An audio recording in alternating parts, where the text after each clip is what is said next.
I'm trying to navigate life as a Gen Z between sports and work. When I was the Gen Z at your age, I was always the rebel, the different thinker. My cousin, she said the younger generation, their attitude was horrible. Every generation is different. To work with a Gen Z, Work-life balance. I can prioritize my different tasks. I always wanted to be a sports player. I joined softball in secondary school. I hate losing. Let's go for gold. No. Try to go for bronze. 1, 2, 3.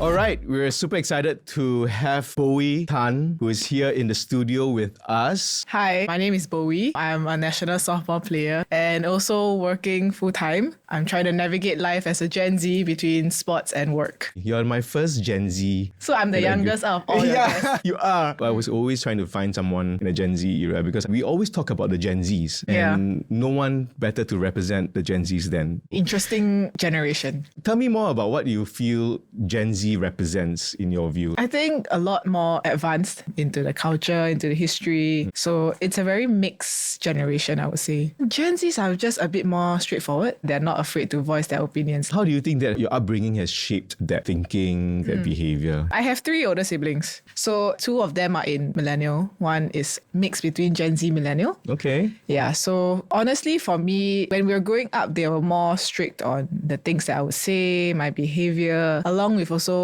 I would say, raising me. Since they're a bit older, same as how my mom would teach us values and everything, they will also instill the same values in me. Yeah. So yeah, I was always constantly, how do I say, drilled by them, not into the Gen Z mindset. How do you compare yourself as a Gen Zer with other Gen Z? How do you view that? Personally, I always thought I was the same. Okay. I was just a Gen Z because, there's no real definition of Gen Z. But ever since I started working, I don't know, a lot of people keep telling me that I don't fit into this Gen Z stereotype. Is that curious? Like, you don't fit into it. What do you think is the reason why? Maybe my upbringing. I mean, my sister also teaches me a lot of life lessons, I would say.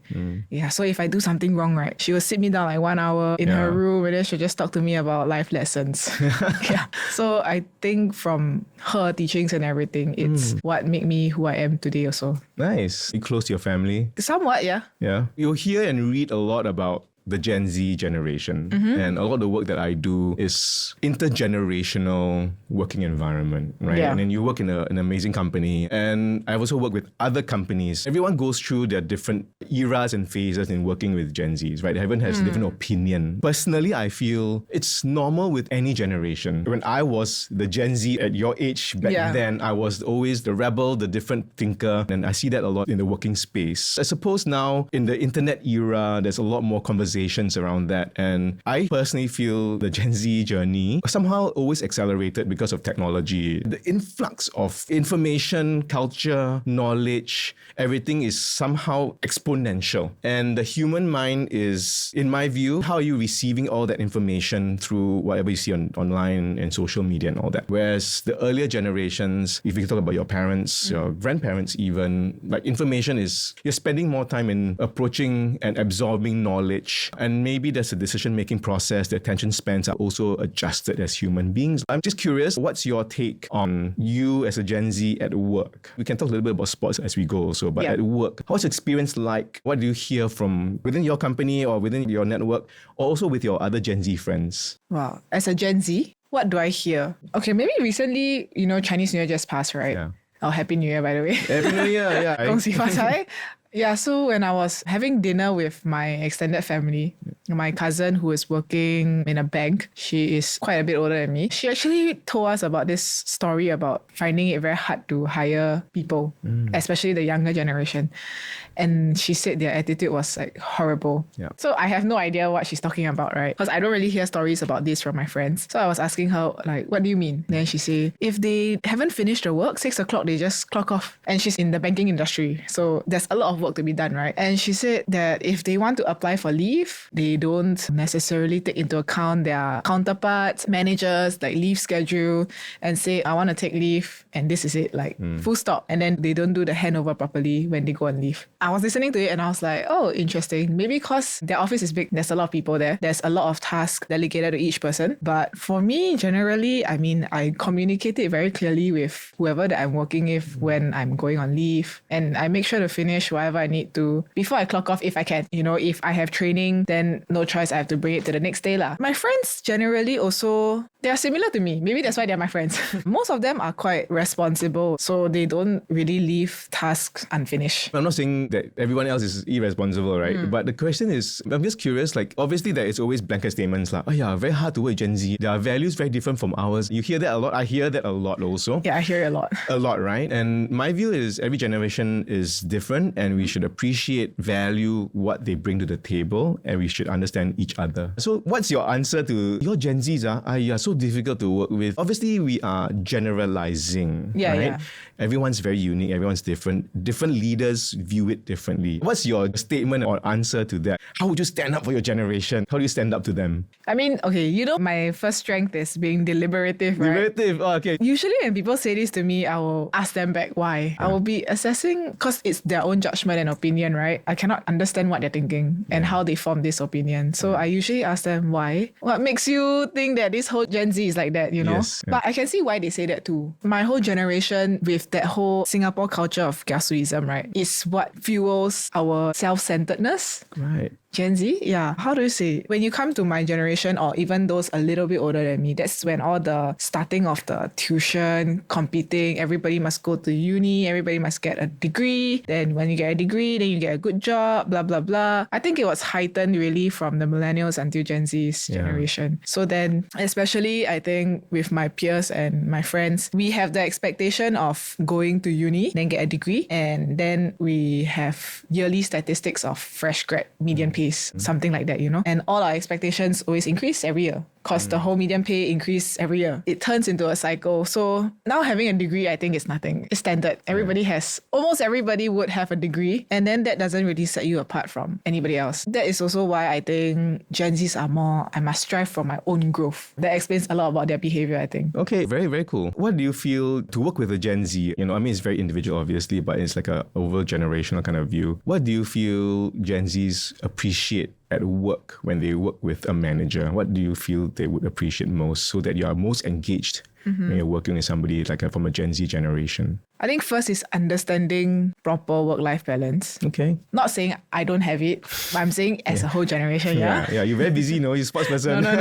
I need to make it clear. Work-life balance, one. Then I think being able to emotionally connect or understand that person's flaws and strengths. Not necessarily forgetting their strengths and always pointing out their flaws, but that recognition needs to be there to say sometimes, hey, good job. And I think Gen Zs would appreciate that quite a lot. I hope. So I hear appreciation, just understanding. If you were to distill when you're at work, what's most important to you to keep you extremely engaged in your career? What's most important to me?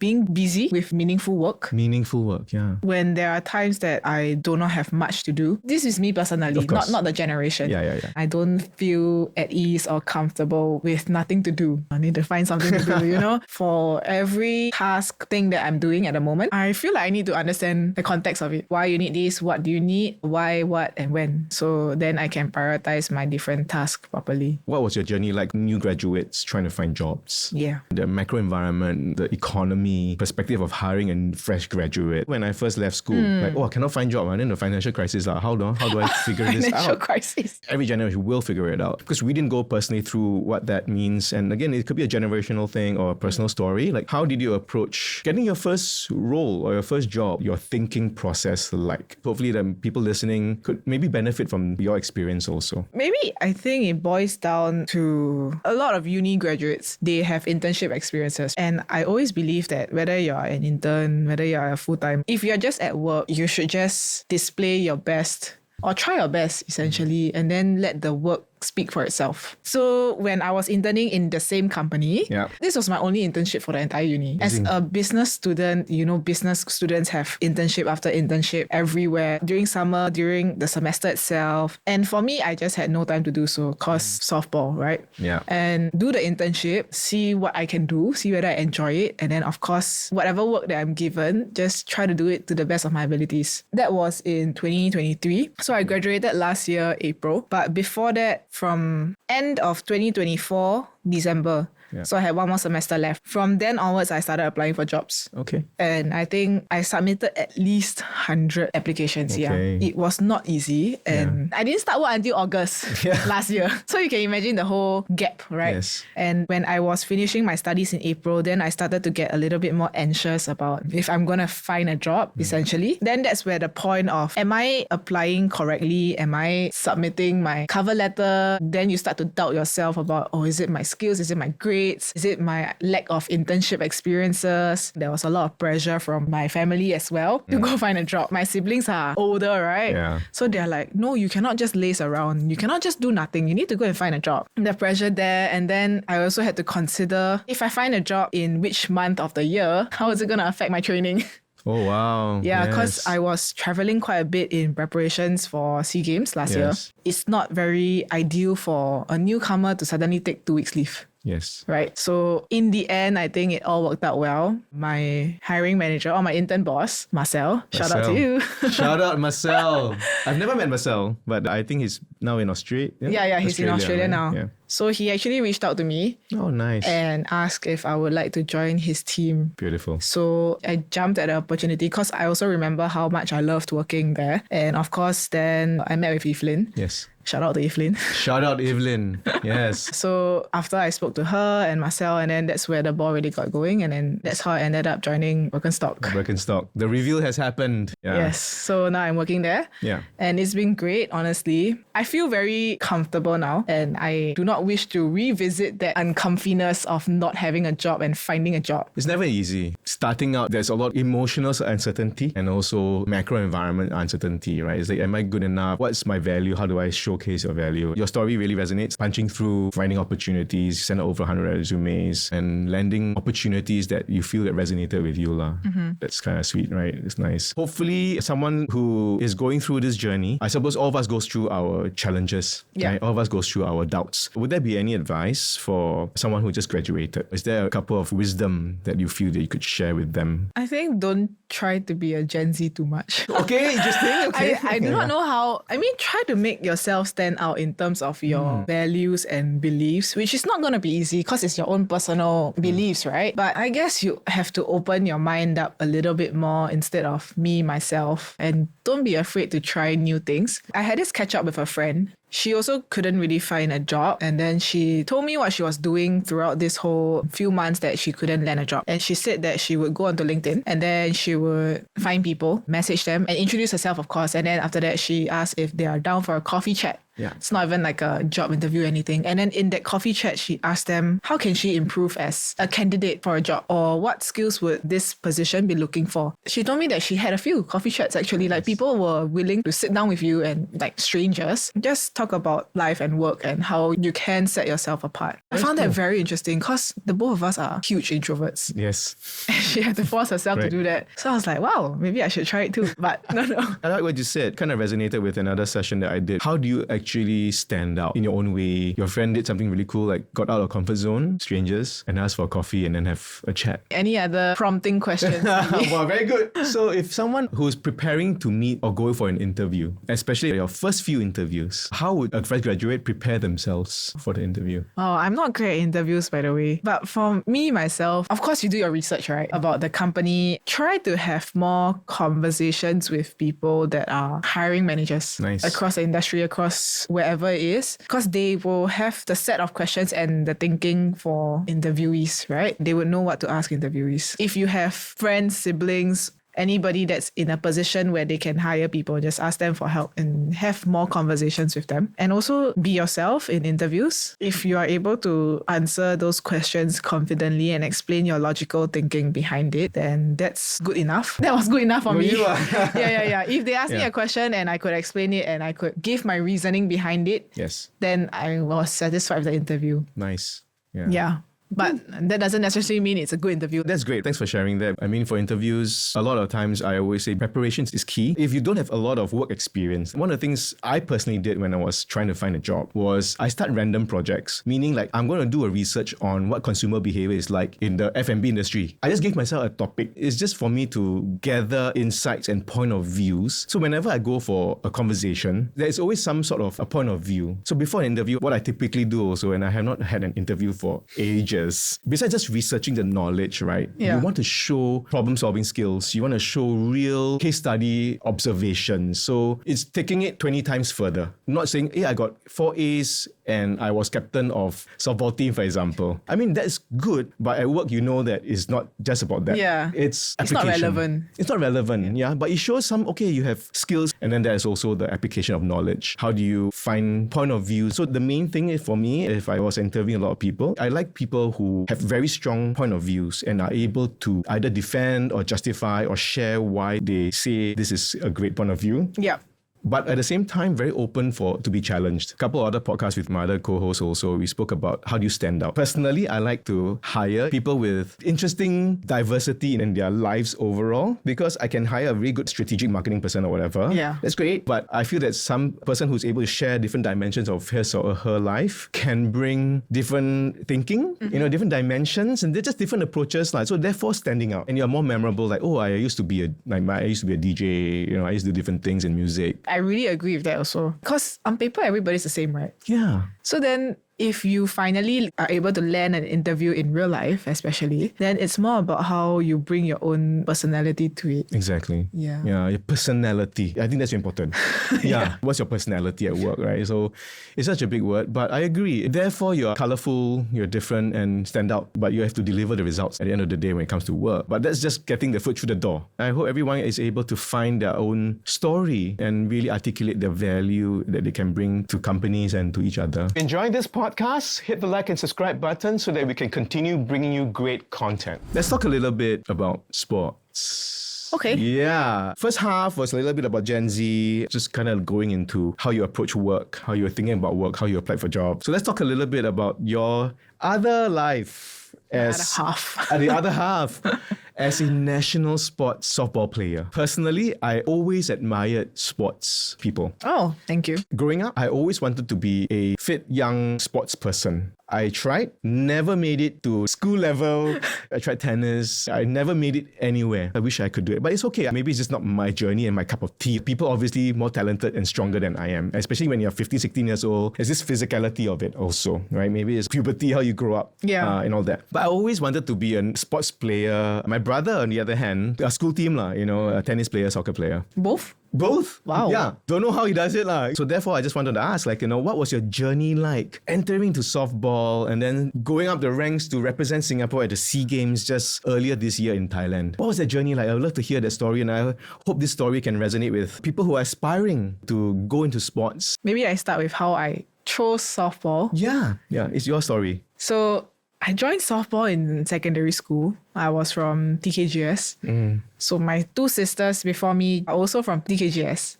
And as I entered, they were telling me if I want to join sports and I want to win, because they know I'm quite competitive, right? Then I should join softball. Because for the past 8 years before I joined, TKGS softball had won champions. Wow. 8 years consecutively. So they were really very, very strong. So I was like, okay, give it a try. I don't even know what softball is, right? So I went for the trials. I got in, started training, and the training was horrendous. It was so tiring. Now most secondary school trainings are twice a week. Okay.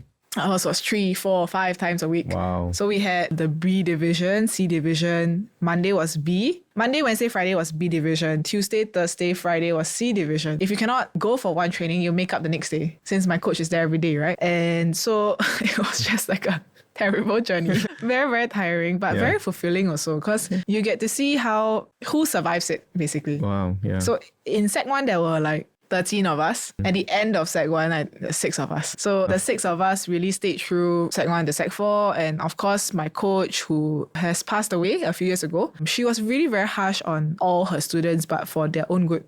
So she instilled a lot of discipline, time management skills, also how to work as a team. And she gave us the strong, solid foundations of softball. Nice. So she used to also be the national coach, and I had a lot of good teachings from her. So I was very lucky to join TKGS and TKGS softball. Yeah. And that's how I started. She passed away when I was in Sec 4 due to cancer. But after that, I proceeded on to continue softball with ACJC under my current national coach. And I think why I chose AC at that time was because my late coach did ever say to us that, if we want to continue softball, then the only person I trust is my current coach. Right. Yeah, so that's how I transitioned to AC. And AC is really far for me because I stay in the East, right? Yes. And DHS is like a 10-minute bus ride for me. But going to AC, oh my God, it was 1 hour plus. Yeah. So honestly, choosing that school was just, took a lot of passion Yeah. for softball. But it's honestly through there also that I learned a lot more leadership skills. Yeah. And then also understanding how to manage like people around me, because now I have teammates from different schools. Right. And how are we going to work together? So after I joined shortly, then we had a youth calling. Like they had the tryouts for a youth team, Gotcha. under 19. Okay. So I joined the tryouts and then I got in and we continued training together on our own plus together with the women's open team. Wow. And after our little competition in February in 2018, a few of us stayed on and continued training with the Opens team. Then moving on to my JC2 year in 2019, that was the major dilemma because it was SEA Games year. Yeah. So I was already training with the Opens team plus also my school team and then my captain tore ACL, so she couldn't even play, and then she didn't come for training because she needed to go for recovery. So it was like a lot of things happening at the same time. And then there was this stage period of time. There was this Asian competition in June, which I was not selected for. And then my coach sat me down. So there was another coach at that time. Okay. No, we call her Jiao Lian, right? Yeah. She told my coach that she doesn't know whether I would want to continue softball or want to focus on softball for SEA Games this year. Wow. Okay. And so there and then I made my decision to take a gap year. So I took a gap year from JC2, which is not very common. Yeah. But thank God I had a friend in another school, and the two of us also took the gap year. Wow. Yeah, at that time we were the youngest in the team, and of course still trying to find our footing in what does this mean going into the next year, taking our A-levels, right? But I mean, there are pros and cons of taking that gap year. I was able to focus on softball, though my gap year started after my prelims, but in the end it all worked out pretty good. Yeah. I guess. Then the next year, A-levels, of course, COVID as well. So Yes. kind of feel like it took away a few years of my life. Yeah. I don't necessarily regret the decision because I learned a lot from my seniors who were in that team, in that 2019 team. And in the end, after that whole SEA Games stint, then COVID, and then continue training until now. I'm a senior now, right? Yes. So I try to guide my juniors the best way I can and offering advices and what my seniors would do to me. And then last year, of course, we had another SEA Games because softball for SEA Games don't happen every 2 years. It's only when the hosting country plays. There's only 5 countries: Philippines, Thailand, Indonesia, Malaysia. So my consideration for joining 2019 Yeah. was that I need to wait 6 years for the next SEA Games for my first SEA Games debut. Yo, yeah, man. Yeah, so that was why I decided to take the gap year. What a journey. I'm very curious about your mindset. How did you navigate decisions? How do you navigate the difficulty of balancing training, studies? How do you manage all that? What goes through your mind? Maybe give thanks to my siblings. I don't like to lose to them. Yeah. So competition very high. Yeah. Number 2 strength. Number 2 strength competition with Bowie. Remember that? No, yeah, it's really true because my siblings, they're smart. Yeah. My brother had straight A's in O-levels. Wow. My sister straight A's in A-levels. Wow. So you imagine, like the my opposite. parents, my mom and my dad don't put any pressure in education or like exams or whatever grades that I need to achieve. But Yeah. it's because I see them get this and I'm like, I cannot Okay, lose, you know? Yeah, so I hated tuition. Like, Yeah, me too. the idea of having to sit there after school for a few extra hours just to go through what they taught me in school, I hated it. Yeah. So I rather study on my own so that I don't have to go tuition. But of course, with trainings that as a secondary school student, you end at 6 plus, I Yeah. go home at 7 maybe. There's not much time to do the work, right? So try to do it strategically. There was this part of me when I was in Sec 3, my first term exam, I had 3 F9s, 1 E8, 1 D7. Okay. And the rest of my passing subjects were like C's or B's. Okay. And I think that was the turning point. I was like, oh my God, I better wake up. If not, I need to retain. Yeah. I started going for consultations with my teachers, trying to understand the math concepts. I'm a very math person. I love Yeah. math. Yeah. So that was the subject that I wanted to get my A's in. Okay. And then for biology, I also went to find my teacher and everything. And eventually the hard work paid off, I guess. Yeah. Because I did okay. I was happy with my results, of course. Then going into A-levels, it was pretty much a different story. After I took the gap year and I returned in J3, it was different because, you have completed the whole syllabus already. But then here you are sitting in a class teaching my new classmates the syllabus for the first time. Yes. And I had to sit through all of that again. So honestly, sorry to my AC teachers, but I skipped school a lot lah. I came late, I skipped school, and then luckily COVID hit and everything was home-based learning, right? Yes. And I was so tired of studying for A-levels especially because I studied all the way until prelims. Yeah. And then so I did not study. I just went to play and do my own thing. Yeah. And then I only started studying, I think 3 weeks before A-levels. But luckily, I thank my first 2 years of studying hard. I could still remember some of the things. And my A-levels, decent. Not what I expected going into AC, of course. I wanted to get straight A's also, 90 rank point, go study medicine, be a doctor. But that doesn't play out lah. In the end, I took business. I really think it's more of how you find the time to sit down and do your work. There's a lot of procrastination, right? Yes. I train Monday and Thursdays for AC. Find the time between Tuesday, Wednesday, Friday. It doesn't have to be the whole night, maybe 2 hours a day. Yeah. And just kind of recap what the teachers taught you. And I think that goes a long way because, when they say that it goes into your long-term memory, it's forever there. Yes. Right? So I tried to channel that thinking. Nice. Yeah, for math, I think any advice that anybody needs, just practice. Just try to understand the formula in how to solve a question. And then I think that's it. I love stories about journey, and I think that's a very interesting one that you had. So you spoke about procrastination. Were there days that you're like, I don't feel like training? Of course. Training, of course. Yeah. If my coach is watching this, many days. Many days. And I mean, if you look at all national athletes, what makes you just pack your bags and walk out the door and go for training? My coach, maybe. Your coach, okay. The fear of my coach, maybe. Kidding lah. Scary now, okay. She is quite a scary person, actually. Really? Oh, I mean, okay. I can talk to her. I am reasonably close with her. But awesome. Maybe the fear of disappointing someone. And also, over time, it becomes a routine for me to just get my bags out of the door and just leave, right? Because softball is really a team sport. There's always that thinking that if I do not turn up today, then can my team, carry on with the training program without me? I'm thinking this way. I'm sure all my teammates are thinking the same. Yeah. And if we all decide to not turn up one day, how's the training program going to run, right? Yes. And so there's a lot of that responsibility behind it. And also common goal that we all have. So for the whole of last year, our main goal was to get gold medal for SEA Games. So I was driving all of us to trainings. And there was even this period of time where all the uni kids, we were training in the afternoon and night every single day. Wow. So it was terrible. It was so tiring. But at the end of the day, I think as athletes, we all know that this is the work we have to put in order to get the result we want to get. If we do not commit ourselves, then what's the point of being an athlete, right? Yeah, so it becomes second nature. Yeah. Even if we do not want to go training, we just go. Yeah, the team spirit, the motivation to win. Look at sports and your career, like your work. How do you manage that? Being successful at sports is your own time. Yeah. Right? The country appreciates you, your own money. Nothing comes from anywhere else but yourself, parents maybe. Right? Myself. Yourself, right? What made you still like, okay, I'm going to do it, man? What's that motivation? So for me, I think I'm still pretty lucky in the sense I'm still in my first year of working, right? Yeah. And then when I had my job last year and I was already full speed ahead for SEA Games. There's no backing down from either one. But I think, like what you said, most athletes in Singapore were not paid. You're not paid. At all, like $0. The only money you receive is something that we call the specs tag. It's this allowance, but it also depends on the different associations and sporting associations and how they want to disburse this to their athletes. Yeah. And I know for a lot of individual sports athletes, they survive through sponsorships and competition money.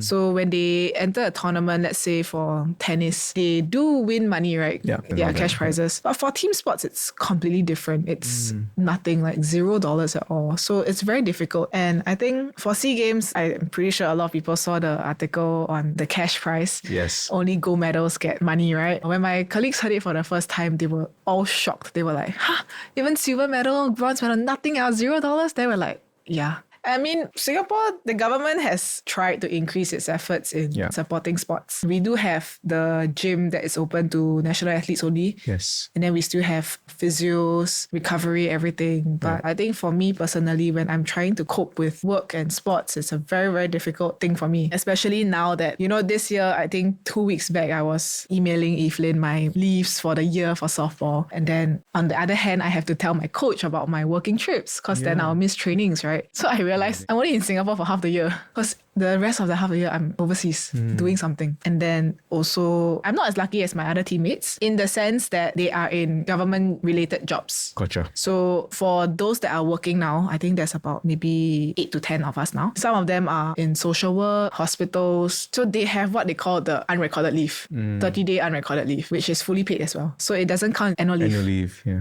So most of the time, these 30 days covers enough of our softball travels. Whereas for me, I'm scrambling my annual leave. But it also means that I'm sacrificing my annual leave for this. Exactly. I don't have any breaks on my own. Yeah. And it's something that I had to come to terms with as I was entering 2026. I took January and February to decide whether I wanted to continue softball this year. My decision is yes, I'm continuing for the rest of this year. Okay. But I also had to then properly plan, if I go for this softball trip, which trip should I prioritize for the whole duration? Which one can I come later, leave earlier? This kind of things. And even the day-to-day is really very taxing and tiring for us to travel down to training after work. And because team sport, right? So we have to all train together and we have to find a timing that matches everyone, which is of course after work. And so we train at night on weekdays, and then on weekends, like tomorrow will be full day usually. Closer to competition, it could be like every day. There was this period of time last year in my SEA Games year where I was like, I wasn't 100% at work, nor was I 100% at softball. Because if I'm at work, I'm worrying about softball training. Then if I'm at softball training, I'm thinking about work. It was so mentally challenging that I was like, oh my God, I can't wait for this to end. Luckily it did. I mean, that 2 or 3 weeks was just a period. A lot of us call it the phase. You just get over it and then it will all go back to normal. Okay. For this year, I think with more responsibilities at work, like finding my footing at work. Yeah. Finally, I think I have more things to do on a day-to-day, and I just need to ensure that if I leave work, my mind is still actively ready for training, or I have some bit of energy left for training. Then the recovery part comes in. You need to recover. Wow. It's not easy. It's tough. Just having that spectrum of commitment. I really admire how you yourself and all the other athletes really show up. Still remain very focused on, hey, I'm going after a medal, for example. Honestly, don't know how you do it. I also don't know how to do it. Yeah. What's that one thing that you feel like, or one word is like, wow, okay, this is like the one that carries you through this journey? Is there one word or one emotion that you like? I hate losing.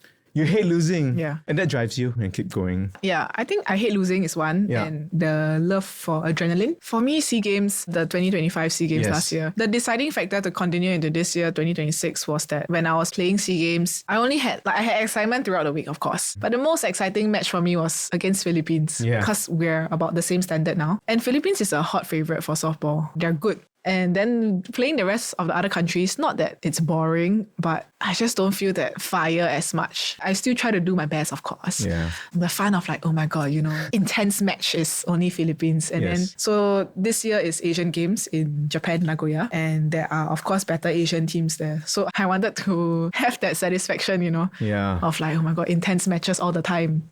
Yeah, so that was my consideration for continuing. Amazing. So that drives you, man. That really gets you going. And also because we lost the Philippines twice. So I really hate losing. Yeah. Okay, let's go for gold. No. Try to go for bronze. You guys did silver, right, in the SEA Games last year in Thailand. It's such a tough journey. It sounds like you're going to have an exciting year. Again, balancing, managing, everything that happens at work. What lessons do you take at your sports that you actually kind of, bring to your work as well? Are there ethos, thinking, mindsets that you bring forward to where you're working at now? Maybe more practical skills than the soft skills. Of course, the discipline, time management, being able to have that attention and focus. I think that really helps me at work because I can prioritize my task well for me. I know what I should do first. And then also the discipline comes in when for training, I cannot turn up late, right? And that's my pet peeve. I do not like people who are late. Lucky I came early today. One of my friends was always late, but she knows that I don't like it. Okay. I think that being late just says a lot about you and your own character. Like I know people try not to be late, but yeah, you can make the extra effort to just come early lah. And then that focus of if I'm doing my task now, then I should put my 100% focus. Don't get distracted by anything else. Because if you get distracted and you procrastinate, then it's just gonna drag out the time of doing a task efficiently, right? And then maybe for soft skills wise, people managing. Yeah. Adapting to who you're talking to, I think is the most important thing. Yeah. Like I don't show 100% of myself to everyone. So if let's say I'm talking to my teammates, of course, I mean they know me quite well, but they also do not know how I talk to my colleagues at work. There's like two separate things. I try to be myself. It's still myself. It's just parts of myself hidden. Yeah. Yeah. So when I'm talking to my colleagues also, some of them don't know the full me. Some may know more. Some also very surface level. It's just who I see. I take a lot of time in reading people also. If I cannot read a person, then I will be very cautious. Yeah, and then it takes a longer time for me to, get to know them. Yeah. In softball, especially when you're on the field, right? You need to know what to say. Your words matter. Hey, remember? God, I remember. Yes. Actually, I said this once during one of our lunch in the pantry. Awesome. Knowing what to say at the correct moment within my team is very important to them. To me, I'm on the field. I got no time to think about what you want to hear. You just need to hear what you need to hear. But that has taught me a lot about how it affects my teammates' performance. So try to find words that will make them feel better in terms of like controlling their emotions on the field. So I guess that helped me a lot. And also I brought these skills into work itself. So when I say something to some people, I try to understand what their character is and what they can handle. But if I start joking with people, then that's when I'm like, okay, I'm close to you. I don't really think much for your emotions, so don't be sensitive. That's great that you're seeing the lessons learned, the experiences kind of translating, to your workspace. I really enjoyed the story. So thank you for really being so open, sharing. Sometimes I know it's never easy. Just one or two parting questions or thoughts that hopefully you can share is like, what would you really hope for the future of softball in Singapore? I really hope that people know more about softball, the game itself, because it's not an easy game to understand. It's similar to baseball if anybody doesn't know. But at the same time, I think 2029 SEA Games is in Singapore. I hope that my future team, my juniors, I hope you guys get a gold medal this time and avenge us. But at the same time, to have more supporters coming down to watch the game as well. Yeah, and I also hope our new stadium in Clementi will be built soon, so it will be an official stadium. We don't have the perfect training ground, of course. Just for everyone to maybe pick up your phones and just Google what softball is, see the achievements we have had over the past few years, and also just to understand the game a little bit more. It's a long game. One match is about 2 hours. Yeah. It can be quite exciting at the same time. Nice. Yeah. Where could people find out more about softball? If you want to learn more about our national team, you can always follow us on Instagram at SG Women's Softball. Shout out. Yay. Shout out. Nice. We try to do a lot of content that raises the awareness of softball and also a lot of fundraising for our teams because we need to travel a lot. So if you guys can help us, just follow the page and interact, I guess. But other than that, to learn more about softball, you can go and check out SBSA website, the Singapore Baseball and Softball Association. You just Google SBSA Singapore and the website should come up. Over there, of course, there is the women's team, there's the men's team, there's baseball team. You can learn all about it as well. And there are always new sessions to sign up for. We don't really have like a intro to softball kind of session. Or maybe we should have. That's a very good fundraising idea. Maybe. If you are already a softball player now and you wish to hone your skills a little bit more, there are certain workshops that we bring in international coaches or players to do workshop sessions. Last bit, what's one thing that you want to tell yourself moving forward for this year to keep you focused on your goals? And how do you find that resilience? How do you find the energy to keep going when times are tough? Maybe to remind myself to take each day as it comes. I'm not exactly sure how I would feel 2 months from now when maybe 2 months from now is April, right? Yeah. When I'm in Germany or Shanghai or, then having to think about, I'm missing so many trainings and stuff. But yeah, just to take it one day at a time. And of course, to remind myself that I can rely on people also because I'm a very independent person and I do not like troubling others. Sometimes my teammates are there for me. Sometimes my colleagues are there for me. Just remind myself, it's just 1 more year or actually 9 more months. Once I'm done with Asian Games, then I'm retiring. So it's just 9 more months. And of course, to get through it, if I can't, then cannot call myself a national athlete, right? Yeah, okay, nice. Yeah. So I hate losing. Thinking of like wrapping up the national athlete thing after that, yeah? Yeah, it's not feasible for me to continue as full-time thing. And I think I have enough experiences that I can safely call it a day. Yeah, nice. for softball at the end of this year's Asian Games. We're full of admiration because I think, it's never been easy being a national athlete. There's no family time. Every time I go home, I reach home at like 12. What? Really? Because my field is at Chinese Garden. Oh, so east to west, Yeah. Crazy. To manage lah. I promise you last question, okay? Yes. Last question. For someone who's thinking of trying to be a national athlete or want to pursue this route, any thoughts, advice for this person walking into or thinking about this space? Like, oh, I want to be a national softball player. I want to be a national athlete in whatever sport. What would be 1 or 2 things that you would say to this person? I'll be very practical, right? Yes, let's go. And honest. I think that's what we need. Do you have the skills and the potential to be a national athlete? Yeah. Because a lot of people say hard work wins talent, but sorry, in sport, I think talent first, and then of course the hard work supplements it. Assess your own skills against those around you that are also trying out to be in the national team. And then, of course, for whatever sport that you're in, I think it's good to understand the commitment of each sport, whether it's individual or team, and think about how long you want to play this for. Because I'm very realistic, right? Singapore is not a place that you can think about playing sports forever.